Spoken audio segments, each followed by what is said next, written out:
बच्चों, मैं ब्रिजलाल साहू, जीव विज्ञान के एक चैप्टर है जीवन की उत्पत्ति। आज इसके बारे में हम अध्ययन करेंगे। सबसे पहले जो शब्दावली है, इस शब्दावली के बारे में देखें, इसका क्या अर्थ है। जीवन का मतलब क्या है और उत्पत्ति का मतलब क्या है। जीवन का मतलब ये है कि ऐसे जीव जिनमें जो क्रियाएं हो रही हैं, जैविक क्रियाएं हो रही हैं, उनको हम जीव कहते हैं, और उनमें जो क्रियाएं हो रही हैं उनको एक साथ मिलाकर जीवन कहा जाता है। और फिर उत्पत्ति का मतलब होता है उत्पन्न कैसे हुए, वो कहाँ से वो आए, है ना। इसके बारे में अध्ययन करना ही कहलाता है जीवन की उत्पत्ति। क्योंकि जीवन विकास का जो अर्थ है वो क्रमिक विकास से है। क्रमिक विकास का मतलब ये है कि किसी भी जीव की उत्पत्ति जो है एकाएक नहीं हुआ, या कोई भी जीव जो है एकदम जटिल जीव हुई एक साथ पैदा नहीं हुआ। सबसे पहले जो है सरल जीव की उत्पत्ति हुई, और सरल जीवों की उत्पत्ति के में जो है क्रमिक रूप से जब विकास हुआ तो आज की स्थिति में वो जो है पहुंचा है। आज के डेट में हमारे मन में बहुत सारे ऐसे प्रश्न हैं, ऐसे बहुत सारे सवाल हैं जीवन की उत्पत्ति से संबंधित, जिनका अभी तक के कोई खास वो उत्तर भी नहीं मिल पाया है ना। जैसे इस पृथ्वी पर जीवन कहाँ से आया, कैसे आया, कब आया और क्यों आया, ये बहुत सारे प्रश्न हैं। ये प्रश्नों के उत्तर पाने के लिए जो है हम इस चैप्टर को पढ़ेंगे, इस चैप्टर को आगे बढ़ाएंगे, तो उस समय हमें ये क्लियर हो जाएगा कि वाकई में वास्तविकता में जो है इस पृथ्वी पर जीवन की उत्पत्ति कहाँ से हुई और कैसे हुई, कब हुई। क्योंकि हमें मालूम है परिवर्तन ही प्रकृति का नियम है, लगातार प्रकृति में जो है परिवर्तन हो रहा है। तो उसी प्रकार यहाँ पे जो जीव आए हैं वो जीव में धीरे धीरे क्रमिक रूप से परिवर्तन होता गया और उनका विकास होता गया।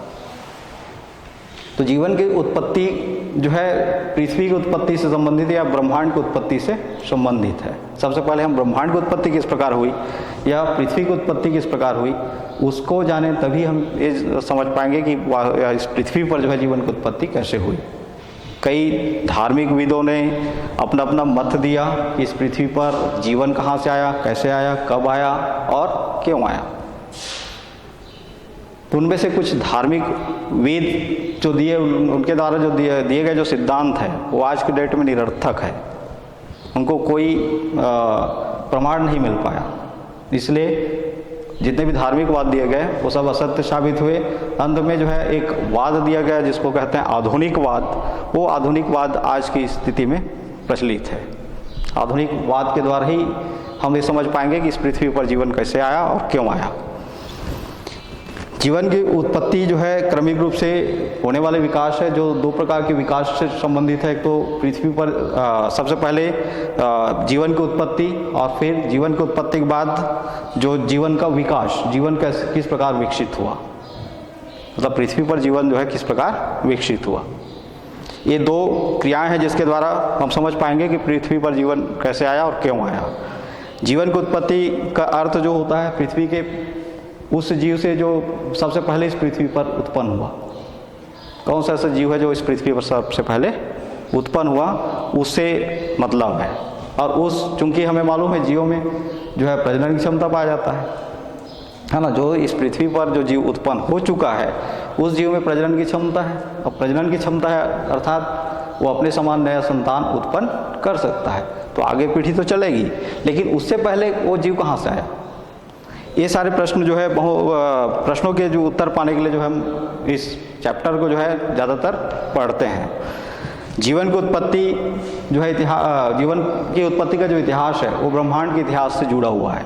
आज से लगभग 450 से 500 करोड़ वर्ष पूर्व जो हमारा ब्रह्मांड था एक धकता हुआ आग का गोला था।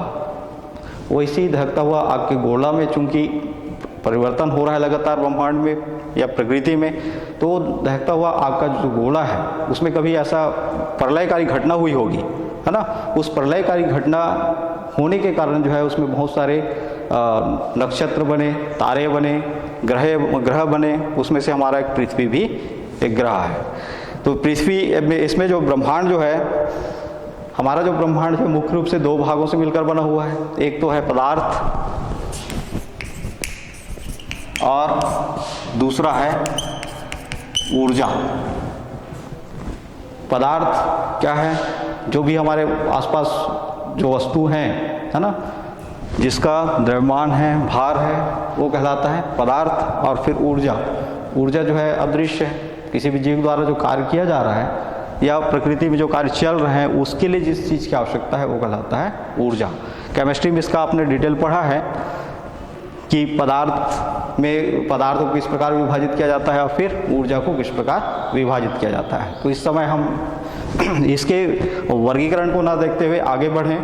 हमारे जो ब्रह्मांड है वो एक इलेम नामक पदार्थ से हुआ है। इलेम एक ऐसा गैसी आग का गोला था जो मुख्य रूप से इलेक्ट्रॉन, प्रोटॉन और न्यूट्रॉनों से बना हुआ था। अब ये इलेक्ट्रॉन, प्रोटॉन, न्यूट्रॉन किसके भाग हो गए? ये पदार्थ के भाग हो गए। हमें मालूम है पदार्थ का जब हम वर्गीकरण करते हैं तो इसका वर्गीकरण हम दो तरीके से कर सकते हैं, एक तो भौतिक वर्गीकरण और दूसरा रासायनिक वर्गीकरण।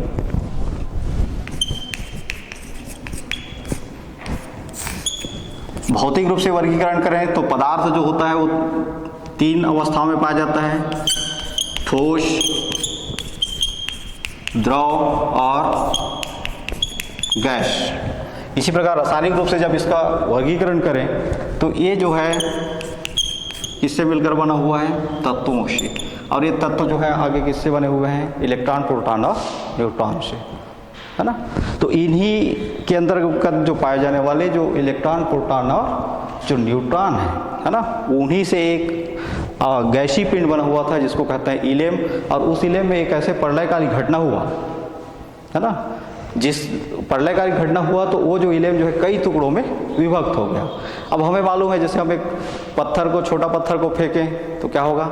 ज़्यादा दूर तक जाएगा, है ना। बड़ा पत्थर फेंके तो कम दूरी तक जाएगा, ठीक है।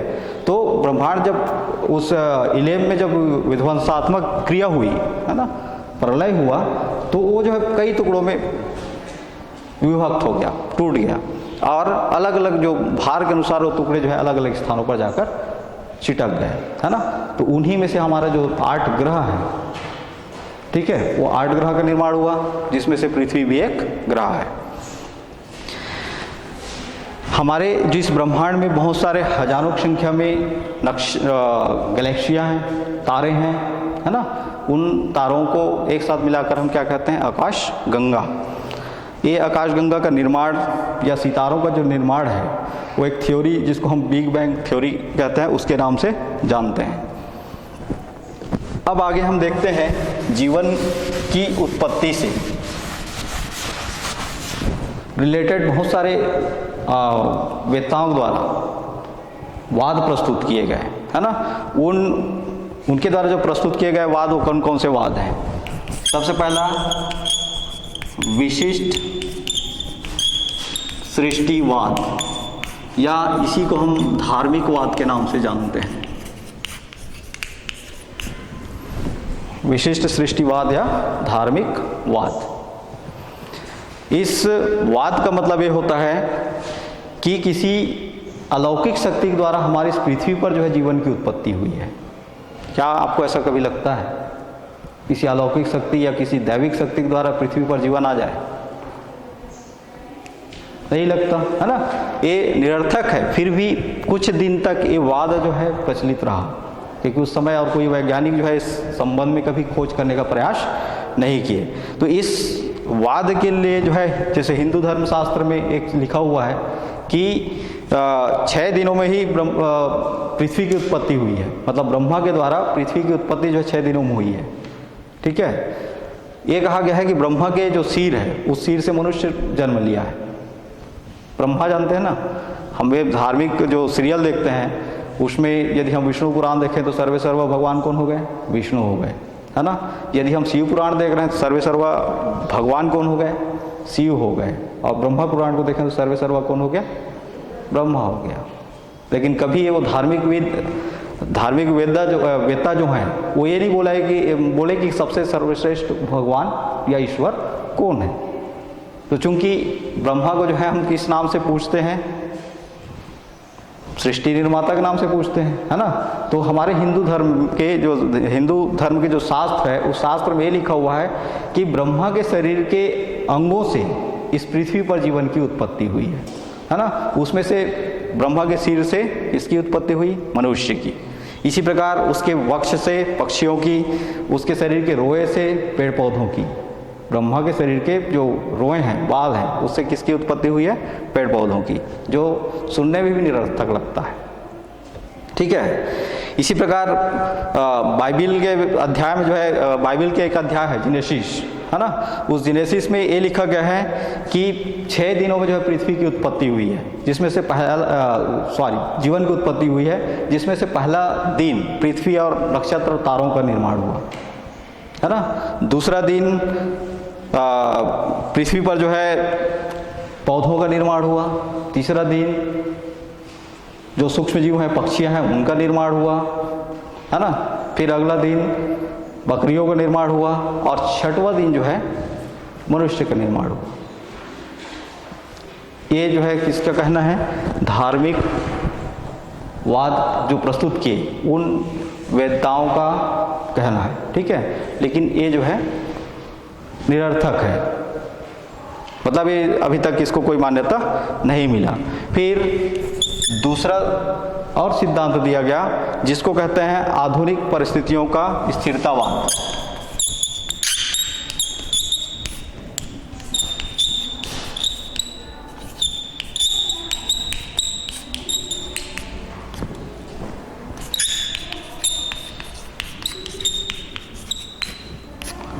दूसरा बात प्रस्तुत किया गया धार्मिक वेत्ताओं के द्वारा या वैज्ञानिकों के द्वारा, जिसको कहा जाता है आधुनिक परिस्थितियों का स्थिरतावाद।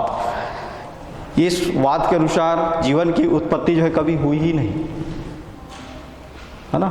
इस वाद के जो मानने वाले जो वो हैं, विद हैं, है ना, या वैज्ञानिक हैं, उनका ये कहना है कि पृथ्वी पर जीवन की उत्पत्ति कभी हुई नहीं। तो जीवन कहाँ से आया?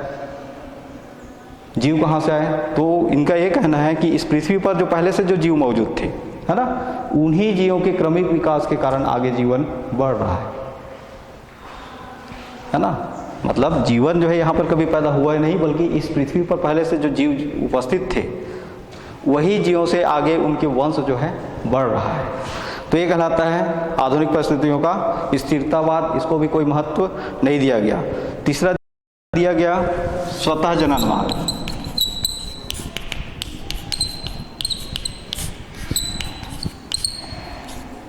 स्वतः जननवाद अर्थात इस पृथ्वी पर, इस वाद के अनुसार इस पृथ्वी पर जीवन जो है स्वतः ही पैदा हो गया, बगैर किसी दैविक शक्ति के, ना ही किसी पदार्थ के आपस में मिलने से, बल्कि वो स्वतः ही इस पृथ्वी पर किसकी उत्पत्ति हुई? जीवन की उत्पत्ति हुई। थैलिस, प्लेटो, अरस्तु, बहुत सारे ऐसे वैज्ञानिक हैं जो इस वाद को जो है मान्यता दिए। मतलब सभी वैज्ञानिकों द्वारा जब खोजा गया, देखा गया कि पृथ्वी पर जो है कहीं से न जीवन आया है ना आएगा, बल्कि इस पृथ्वी पर पहले से जो जीव मौजूद हैं उन्हीं जीवों से आगे जीवन चल रहा है। उन्हीं जीवों की संख्या जो है लगातार पृथ्वी पर बढ़ रहा है, ये कहना है। इसके लिए जो है वान हेलमॉन्ट नाम के वैज्ञानिक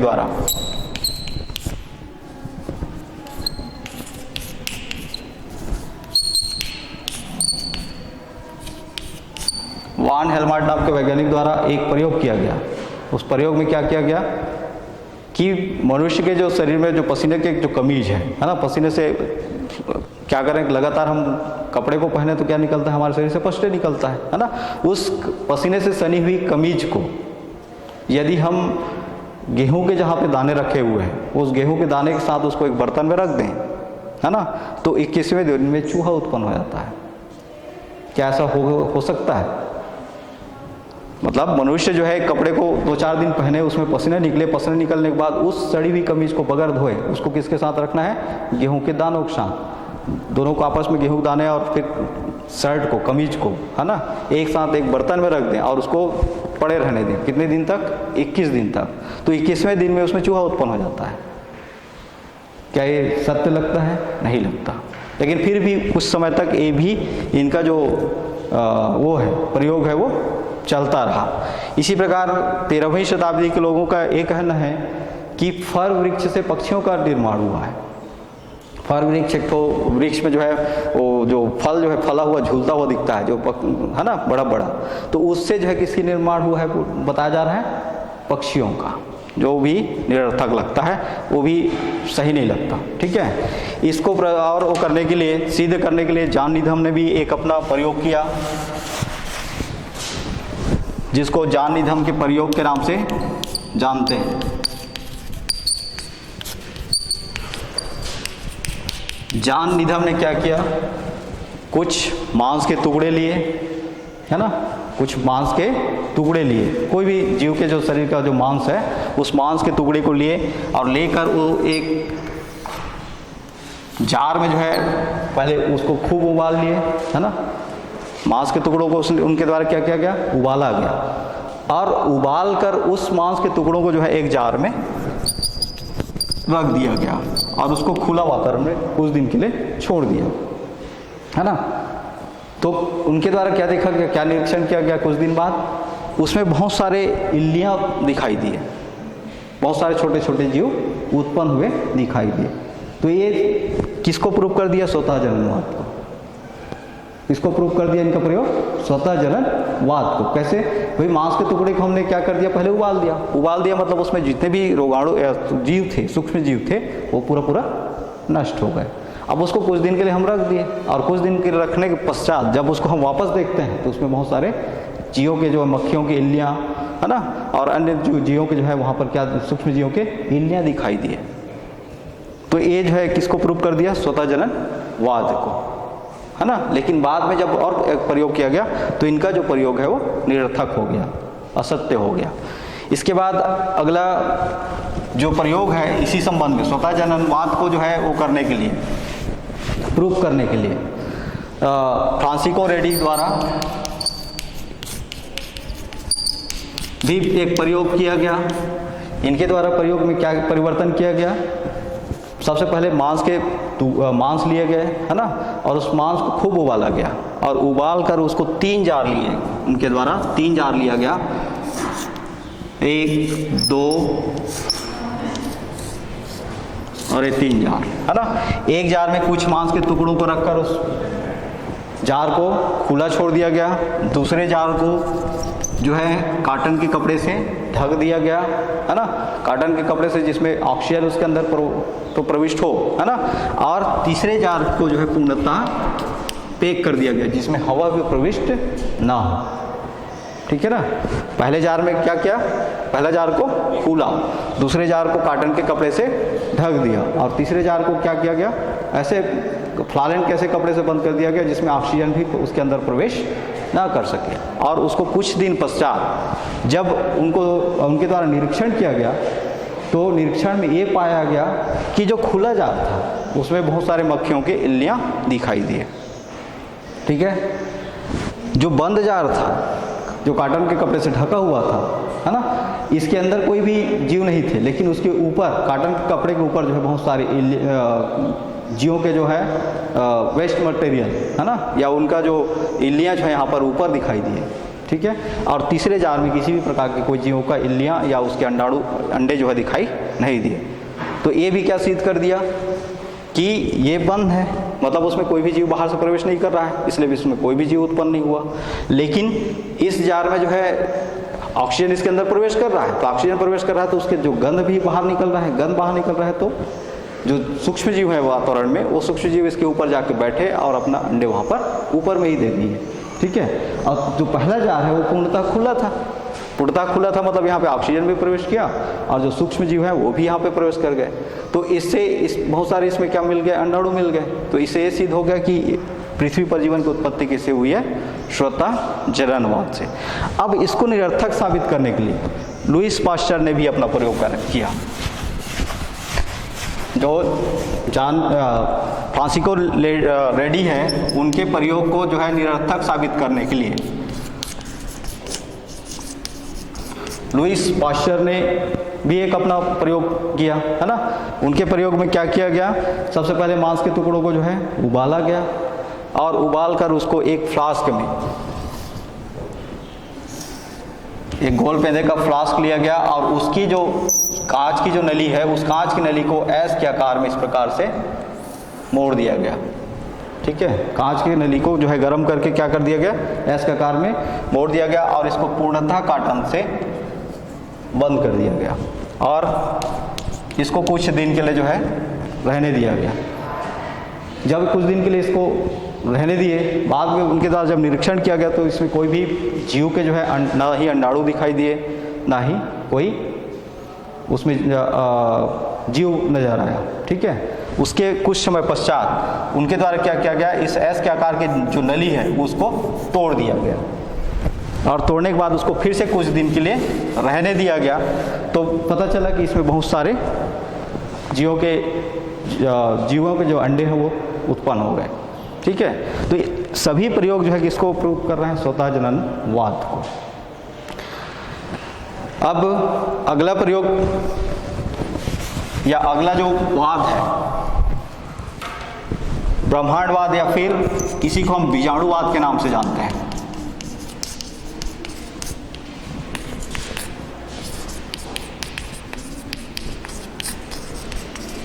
ब्रह्मांडवाद या जीवाणुवाद या सॉरी बीजाणुवाद। इस वाद के वेत्ता का कहना है कि इस पृथ्वी पर जीवन की उत्पत्ति जो है किसी दूसरे ग्रह से मतलब बीज के रूप में छिटक कर आए हैं। मतलब इस पृथ्वी पर जो जीवन आज मौजूद है वो जीव जो है कहाँ से आए, दूसरे ग्रह से छिटक कर बीज के रूप में कहाँ आए, हमारी पृथ्वी पर आए और पृथ्वी पर आए और उन पे जब क्रमिक रूप से विकास हुआ तो आज इस पृथ्वी पर जीवन की उत्पत्ति हुई, है ना। इसको भी कोई महत्व नहीं मिला, इसलिए ये भी निरर्थक हो गया, है ना। इस वाद को भी जो है सिरे से टाल दिया गया। फिर पांचवा वाद दिया गया आकस्मिक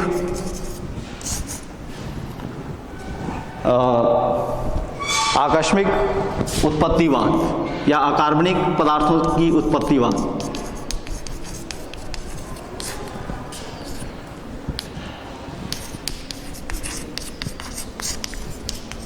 इस वाद के अनुसार पृथ्वी पर जो है चूंकि परिवर्तन जो है लगातार हो रहा है ना, तो पृथ्वी पर जब वातावरणिक परिस्थितियां में बदलाव हुआ तो एक प्रलयकारी घटना हुई। उस प्रलयकारी घटना के कारण इसमें जितने भी अकार्बनिक तत्व हैं जो हम केमिस्ट्री में पढ़ते हैं तत्व, है ना, 114 तत्वों के बारे में जो पढ़ते हैं वही तत्व जो है आपस में क्या हुए, संलयित हुए और संलयित होकर किसकी उत्पत्ति किए, जीवन की उत्पत्ति की है। चूंकि इनका भी जो वाद है ना, वो अधूरा था, इस कारण इनको भी कोई महत्व नहीं दिया गया। फिर अंत में एक वाद प्रस्तुत किया गया जिसको आधुनिक रसायनवाद या फिर इसी को जो है जीव रसायनवाद के नाम से जानते हैं।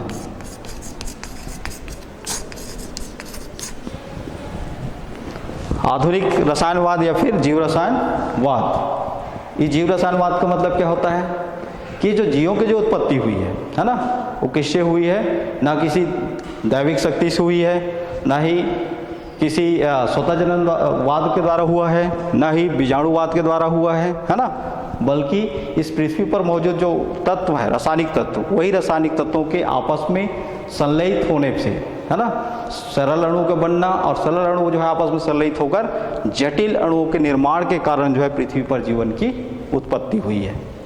ठीक है, चलिए इसको नोट कर लीजिए।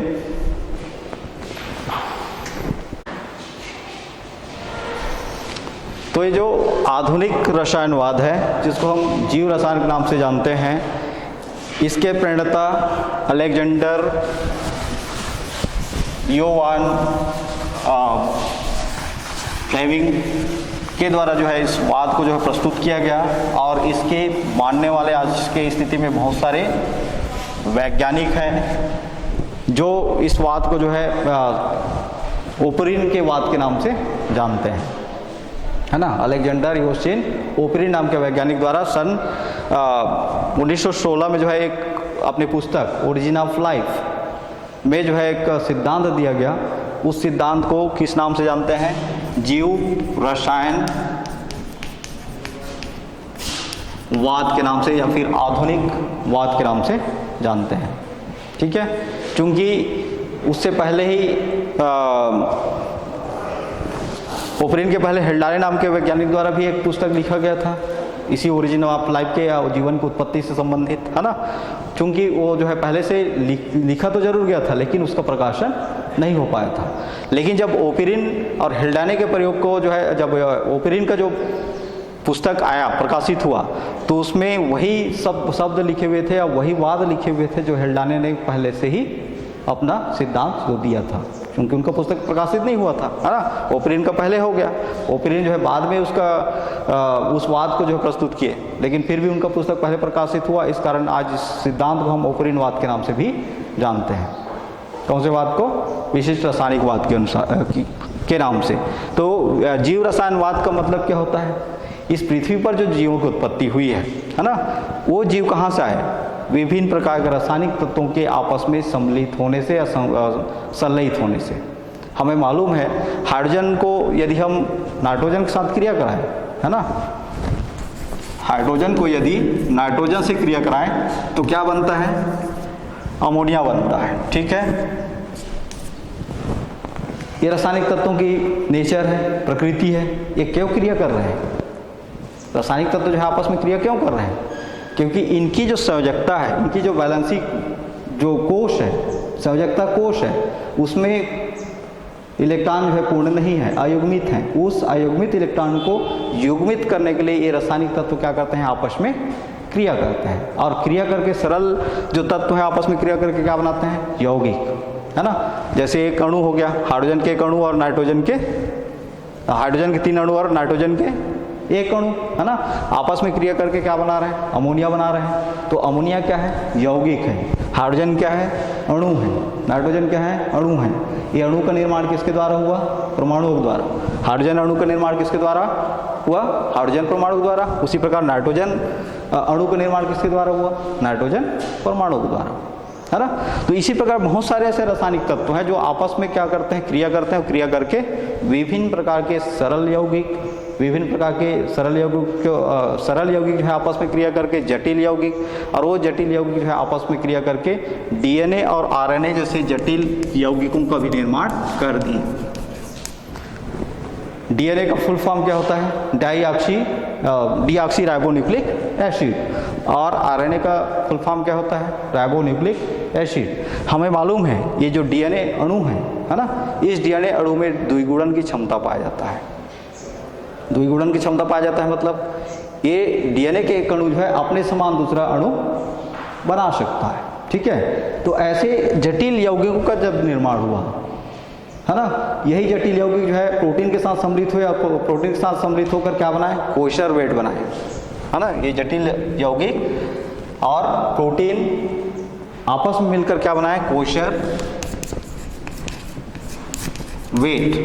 ये जो कोशर वेट को प्राथमिक जीव के नाम से जाना गया। इसी कोशर वेट से प्राथमिक जीव की उत्पत्ति हुई, और वो प्राथमिक जीव में जब क्रमिक रूप से परिवर्तन हुआ, क्रमिक रूप से विकास हुआ, तो आज की स्थिति में प्रकाश संश्लेषी और रसायन संश्लेषी, ऑक्सीजन संश्लेषी जीवों की उत्पत्ति हुई, ठीक है। अब ये जो जीव रसायनवाद है, ये जो है क्रमिक प्रक्रिया है। क्रमिक प्रक्रिया है जिसको हम चरणबद्ध तरीके से इसका अध्ययन कर सकते हैं। तो ये जो है, चूंकि जीव रसायनवाद जो है 2 चरणों में पूर्ण होता है, जिसमें से पहला चरण होता है रासायनिक विकास।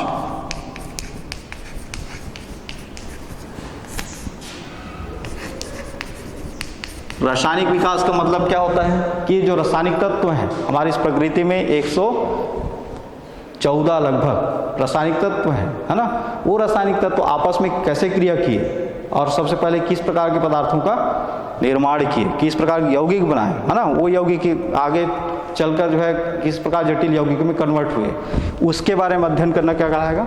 रासायनिक विकास। तो इस रासायनिक विकास के अंतर्गत सबसे पहले विकास हम किसका देखते हैं? प्राथमिक पृथ्वी का।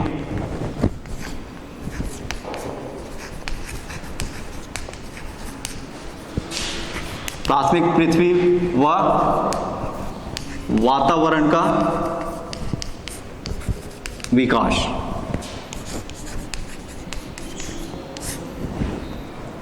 क्योंकि पहले ही हमने पढ़ा है जीवन की उत्पत्ति का इतिहास जो है किसके इतिहास से जुड़ा हुआ है? पृथ्वी के उत्पत्ति के इतिहास से जुड़ा हुआ है ना। तो ये जो रासायनिक विकास के अंतर्गत पहला हमारा टॉपिक क्या होगा? प्राथमिक पृथ्वी की उत्पत्ति या प्राथमिक पृथ्वी का और फिर वातावरण का विकास किस प्रकार हुआ। तो प्राचीन मतानुसार पृथ्वी का निर्माण जो है सूर्य के निर्माण के बाद, है ना, मतलब ब्रह्मांड के निर्माण के बाद हुआ। हमारे जो ब्रह्मांड है पहले दहकता हुआ आग का गोला था, उस दहकते हुए आग के गोले में कभी प्रलयकारी घटना हुआ, उस प्रलयकारी घटना होने के परिणाम स्वरूप बहुत सारे वो ब्रह्मांड जो है कई टुकड़ों में जाकर विभक्त हो गया। उन्हीं टुकड़ों में से पृथ्वी भी एक टुकड़ा है या ग्रह है जिस पर जीवन के योग्य वातावरण मौजूद है ना। हमारे पास जो हमारे इस सौर परिवार में जो 8 ग्रह हैं, उस 8 ग्रह में से पृथ्वी एक ऐसा ग्रह है जहाँ पर पृथ्वी जीवन जो है रह सकता है। क्यों रह सकता है? क्योंकि जीवन के लिए जो अनुकूल वातावरण चाहिए वो अनुकूल वातावरण 8 ग्रहों में किसमें उपस्थित है? मात्र पृथ्वी में उपस्थित है। ठीक है, तो पृथ्वी की उत्पत्ति किस प्रकार हुई?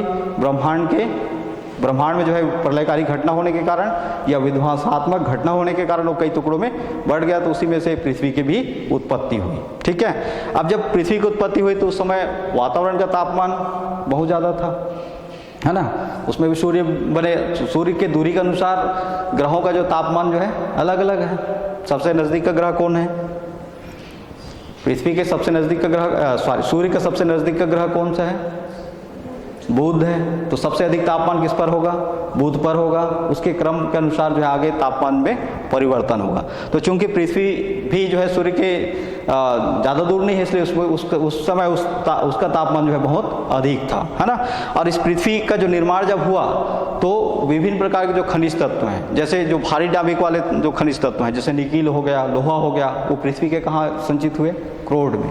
क्रोड में मतलब उसके केंद्र में, है ना। और जो उससे हल्के जो रासायनिक तत्व थे वो कहाँ चले गए? केंद्र के साइड में, है ना, केंद्र के क्रोड के चारों ओर। और जो सबसे हल्के तत्व हैं वो उनके द्वारा किसका निर्माण हुआ? पृथ्वी के जो भूपर पट्टी है, पृथ्वी का जो ऊपरी परत है उसका निर्माण हुआ, जिसमें धूल के कण, है ना, और विभिन्न प्रकार के जो रासायनिक हल्के रासायनिक जो तत्व हैं वो जो है आच्छादित हो गए। तो उसके पृथ्वी के क्रोड का निर्माण भारी तत्वों से हुआ, है ना। भारी तत्व का मतलब ये होता है जिनका परमाणु भार जो होता है वो अधिक हो, और हल्के तत्वों का मतलब होता है जिसका परमाणु भार कम हो। ठीक है, तो विभिन्न प्रकार के रासायनिक तत्व जो है पृथ्वी के संपूर्ण भागों में क्या हो गए?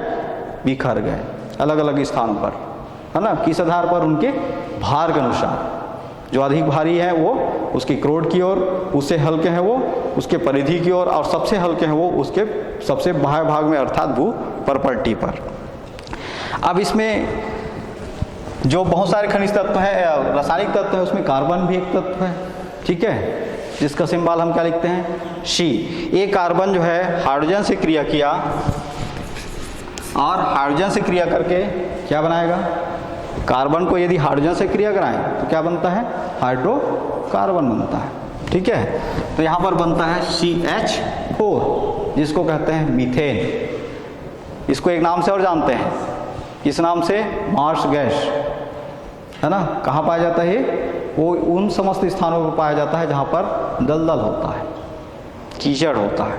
ठीक है, तो ये जो है पृथ्वी पर उस समय आदि पृथ्वी पर जो प्राथमिक जो पृथ्वी तैयार हुआ बना हुआ था, उस पृथ्वी का तापमान चूंकि बहुत अधिक था, तो उसमें उपस्थित जो कार्बन है वो हाइड्रोजन से क्रिया करके क्या बनाया? मीथेन बनाया, जिसको हम कहते हैं हाइड्रोकार्बन। अब हाइड्रोकार्बन के बारे में बताएं कि हाइड्रोकार्बन जो है 2 प्रकार के होते हैं मुख्य रूप से, है ना, संतृप्त और असंतृप्त, सैचुरेटेड और नॉन सैचुरेटेड। तो संतृप्त हाइड्रोकार्बन किसको कहेंगे? जिसमें कार्बन की जो संयोजकता है यदि हाइड्रोजन परमाणु द्वारा संतुष्ट हो रहा है, कार्बन की चारों संयोजकता यदि हाइड्रोजन परमाणु द्वारा संतुष्ट हो रहा है तो क्या हो जाएगा? वो सैचुरेटेड या संतृप्त हाइड्रोकार्बन।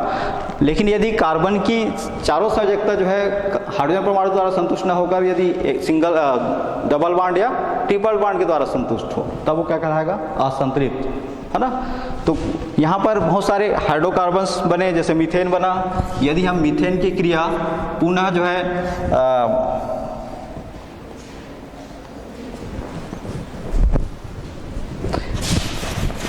यदि हम हाइड्रोजन की क्रिया नाइट्रोजन के साथ कराएं तो ये आपस में क्रिया करके क्या बनाएंगे, अमोनिया बनाएंगे, है ना। हाइड्रोजन कहाँ है, पृथ्वी पर है, और नाइट्रोजन कहाँ है, ये भी पृथ्वी पर है। हाइड्रोजन मुख्य रूप से कहाँ पाया जाता है, हमारे सूर्य में। आज सूर्य से जो हमें प्रकाश मिल रहा है और ऊर्जा मिल रहा है, किसके कारण मिल रहा है, हाइड्रोजन के कारण मिल रहा है। हाइड्रोजन जो है बार बार क्या होता है, विखंडित, हाइड्रोजन के जो परमाणु है ना, उन परमाणु का अणुओं का जो है विखंडन होता है, जिससे क्या बनते हैं, हाइड्रोजन के समस्थानिक। और वही हाइड्रोजन के समस्थानिक आपस में फिर से जब संलयित होते हैं तो फिर से क्या बनता है, हीलियम, है ना। और हीलियम विखंडित होगा तो फिर से क्या बनाएगा वो, हाइड्रोजन, जिसके परिणाम स्वरूप जब भी परमाणुओं का संलयन हो या फिर विखंडन हो, उन दोनों कंडीशन में अपार मात्रा में क्या उत्पन्न होता है, ऊर्जा उत्पन्न होता है। वो ऊर्जा हमको किस रूप में मिल रहा है, प्रकाश के रूप में मिल रहा है। ठीक है, वो ऊर्जा हमको प्रकाश के रूप में मिल रहा है, लेकिन उस प्रकाश को हम सीधे अवशोषित नहीं कर सकते, इसलिए उसको अवशोषित करने वाले कौन है, पेड़ पौधे। और पेड़ पौधे अपना भोजन बनाकर हमको प्रदान करते हैं। ठीक है, तो इस प्रकार इस पृथ्वी पर उपस्थित जो हाइड्रोजन है, नाइट्रोजन से क्रिया करके अमोनिया जैसे सरल यौगिक बनाया। इसी प्रकार हाइड्रोजन जो है ऑक्सीजन से क्रिया करके जल का निर्माण किया, पानी का निर्माण किया, है ना। पृथ्वी पर उपस्थित जो हाइड्रोजन है वो ऑक्सीजन से क्रिया करके क्या बनाया, पानी बनाया। जब ये पानी बना तो चूंकि उस समय तापमान क्या था, पृथ्वी का बहुत अधिक था, तो जैसे ही पानी बनता था तुरंत वाष्प बनकर वो उड़ जाता था, है ना। कालांतर में जब वातावरण का या पृथ्वी का तापमान जो है कम हुआ तो वो पानी जो है गैस बनकर उड़ता था, और गैस बनकर उड़ने के पश्चात संघनित होकर बरसात के रूप में, बारिश के रूप में फिर से पृथ्वी पर आना शुरू हो गया। जैसे ही बारिश के रूप में पृथ्वी पर आना शुरू हुआ, वैसे ही इस पृथ्वी पर जो है किसका किसका निर्माण हुआ, समुद्रों का निर्माण हुआ, झीलों का निर्माण हुआ। ठीक है, उससे पहले ना समुद्र था, ना ही झील था, ना ही किसी स्थान पर पृथ्वी के किसी कोने पर जो है पानी था। लेकिन जैसे जैसे पृथ्वी का तापमान कम होता गया, वैसे वैसे ये जो हाइड्रोजन और ऑक्सीजन क्रिया करके जो जल बना रहे हैं, वो जल वाष्पित भी होता गया, और वाष्पित होकर वो फिर से संघनित होकर वर्षा के रूप में पृथ्वी पर आना शुरू हो गया, जिससे नदी, तालाब, झील, झरने, समुद्र इत्यादि का निर्माण हुआ। तो इस प्रकार हमारे पृथ्वी पर जो है वातावरण जो है तैयार हुआ। ठीक, अगला चीज देखते हैं, सरल यौगिकों का निर्माण।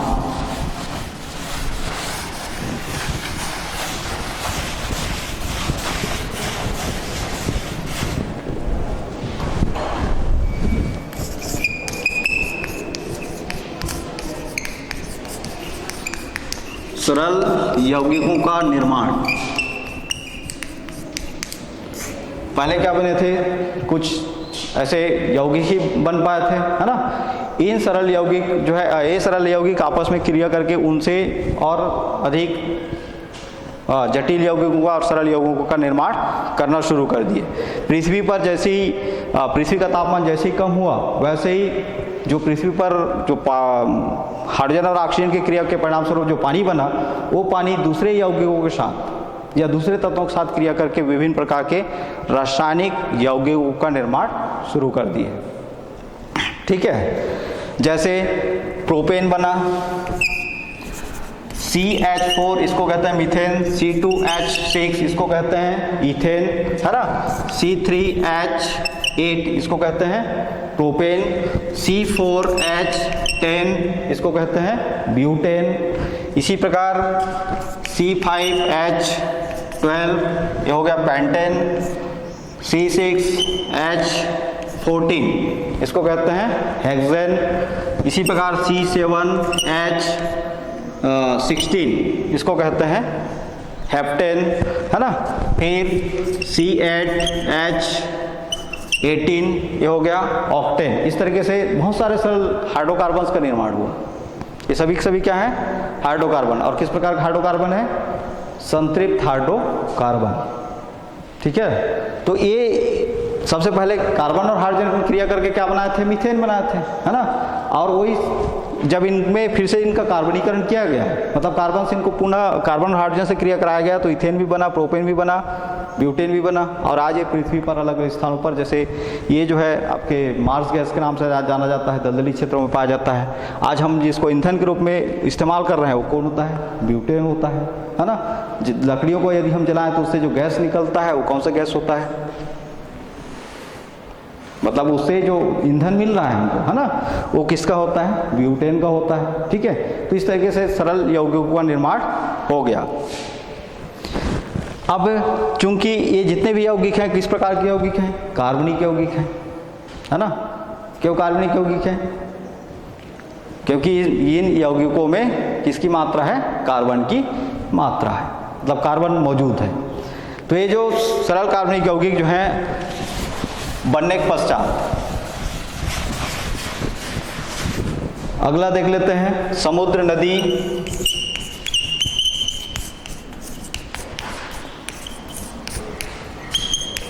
तालाब, झील व झरना का निर्माण। जैसे जैसे पृथ्वी का तापमान कम होता गया वैसे वैसे पानी जो है पृथ्वी पर जो पानी स्थिर होना शुरू हो गया, है ना। पहले क्या होता था, बारिश रूप में आता भी था और उसके बाद पुनः वाष्पित होकर वो उड़ जाया करता था। लेकिन कालांतर में जब पृथ्वी का तापमान कम हुआ तो पृथ्वी का तापमान कम होने के कारण धीरे धीरे पानी जो है पृथ्वी पर जो है स्थिर होना शुरू हो गया। ठीक है, तो सबसे पहले किसका निर्माण होगा, तालाब का, है ना, नदी का, नदी से क्या बन गया, झील, झरना बन गए और फिर अंत में समुद्र का निर्माण हो गया। और आज की स्थिति में हमारा पूरा पृथ्वी का 71% भाग जो है किससे घिरा हुआ है, जल से घिरा हुआ है। ठीक है, क्योंकि आज का तापमान जो है उस समय आदि वातावरण के तापमान से कम है, आदि वातावरण में तापमान बहुत अधिक था। ठीक है, तो इसके जो अगला जो पार्ट्स है ना, इसके बारे में अगले कालखंड में देखेंगे।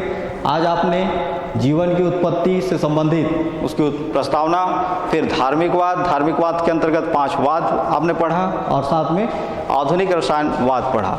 ठीक है, अगला इसके जो जीव रसायनवाद या रासायनिक विकास का जो अगला अंश है उसको अगले दिन पढ़ेंगे। धन्यवाद।